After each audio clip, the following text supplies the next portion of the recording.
Ate, pabili po. Anong klase namang itsura ng babae na 'to? Ano yan? Ganyan itsura mo. Sana naman next time 'pag humaharap ka sa mga customer mo, ayusin mo naman yung mukha mo. Tingnan mo nga yung sarili mo. Ni hindi ka pa nga nakapagsuklay, nag-e-entertain ka na ng Sorry customer. ha, naantok pa kasi ako kaya di pa ako nakapag-ayos. Inaantok ka pa pala, di sana hindi ka muna nagbukas ng tindahan, itinulog mo na lang muna. Kaysa haharap ka sa customer mo, ganyan yung itsura mo, hindi ka man lang nagsuklay. Tignan mo nga yung sarili mo, mukha kang bruha sa buhok Okay mo. lang yan, ang importante naghilamos naman ako at nag-toothbrush bago ko humaharap sa inyo. At saka teka lang, ano bang paki mo kung wala akong suklay?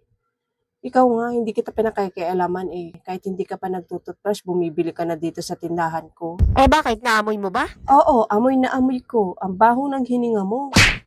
Ay grabe ka naman, kaya nga ako nagpunta dito para bumili eh. Ano bang bibilin mo? Pabili ako ng Colgate. Ayusin mo nga yung buhok mo, naiimpyer na ako, mukha kang bruha sa buhok mo. Pinakikialaman yung buhok ko kung ayaw mo pinakikialaman ko yung hininga mo. Ang arte mo naman, kaya nga ako bumibili ng Colgate eh.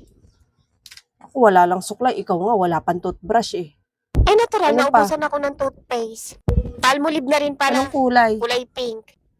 Tsaka cream silk. Cream silk. Anong Oo, kulay kulay din? pink din. Isa lang. Ano pa? Tsaka sabon. Anong Pabili na rin. sabon? Safeguard, yung Anong kulay? kulay pink. Para tayong bata bumili Ano pa? Teka lang, iniisip ko pa kung ano yung bibilin ko. Nakalimutan ko kasi.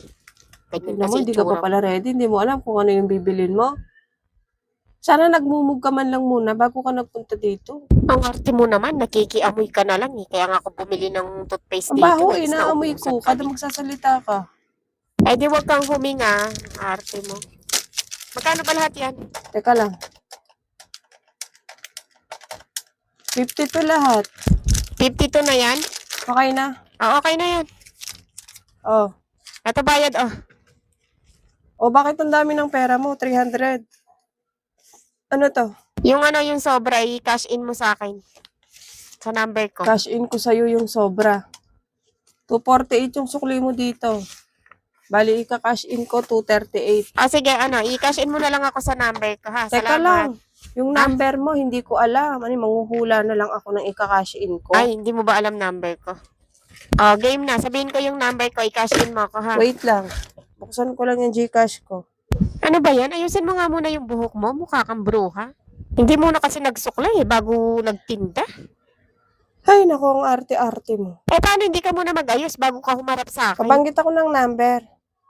Yung number ko 0965 0965 4695 4695. Ulitin ko ha. 0965 4695. Tama? Oo, tama. Bali 238, no? Patingin muna ako bago mo i-send. Pacheck muna kung tama yung pangalan. Ayan, tama. I-send mo na. Sige, isasend ko na lang. Okay na ba? Na-send mo na? Isasend ko na. Okay na. Sige, okay na. Sige na, Salamat umuwi ka ha. na. Mag-toothbrush ka. Ang baho ng hininga mo.